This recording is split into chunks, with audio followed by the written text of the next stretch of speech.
বাজেটের আরেকটি ঘটনা বলি। বাজেটের আরেকটি ঘটনা হচ্ছে যে এখানে দেখেন অনেকে ওই যে উনি আইফোনে রেকর্ড করছে, খুব সম্ভব একটা কন্টেন্ট মেক করবে উনি, আরো কয়েকজনকে আমি দেখছি এখানে করছে। ওইদিকেও ক্যামেরার পাশাপাশি মনে হচ্ছে সাংবাদিক ভাইদের কাছেও মনে হচ্ছে কয়েকজন মোবাইলে রেকর্ড করছে। ওনারা নিউজ কভার করছে, ওখান থেকে আবার কেটে কেটে ছোট ছোট কন্টেন্ট বানাবে।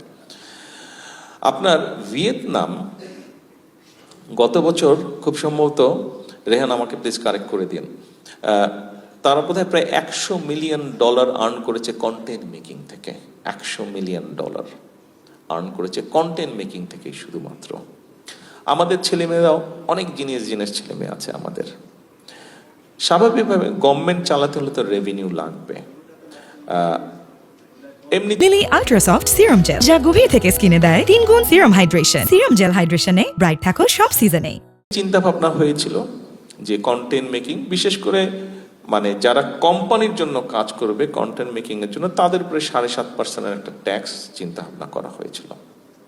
আমরা যখন বসলাম, যারা কাজ করে আমরা যারা পলিটিশিয়ান, আমরা যখন বসলাম যে না, এটা করা যাবে না। এটা এই জন্য করা যাবে না বিকজ আমাদের এই ইন্ডাস্ট্রিটা গ্রো করছে 1 নম্বর, এবং এখানে অনেক ছেলে মেয়ে আছে যারা এইটা করেই বেচারারা চলে, এটা করেই সে তার ফ্যামিলিকে সাপোর্ট দিচ্ছে, এটা করেই তার নিজেকে সে সাপোর্ট দিচ্ছে। আমরা এখনই তাদের উপর ট্যাক্স ইম্পোজ করতে চাই না, সেই সম্পূর্ণ সেটাকে আমরা 0 ট্যাক্স আমরা করে দিয়েছি।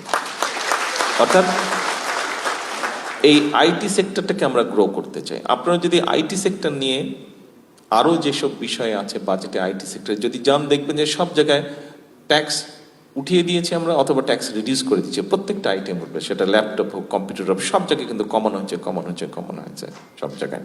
অর্থাৎ এই সেক্টরটাকে আমরা উঠাতে চেয়েছি আমাদের ইয়াং জেনারেশনের মধ্যে, যারা এইটাতে ভালো আইটিতে যারা বলে, তারা যাতে উৎসাহ পায়, তারা যাতে সেখানে জব ক্রিয়েট করতে পারে, নিজেদের জবের জন্য ক্রিয়েট করতে পারে, অন্যের জন্য জব ক্রিয়েট করতে, ওই স্কোপটা আমরা তৈরি করতে চাইছি।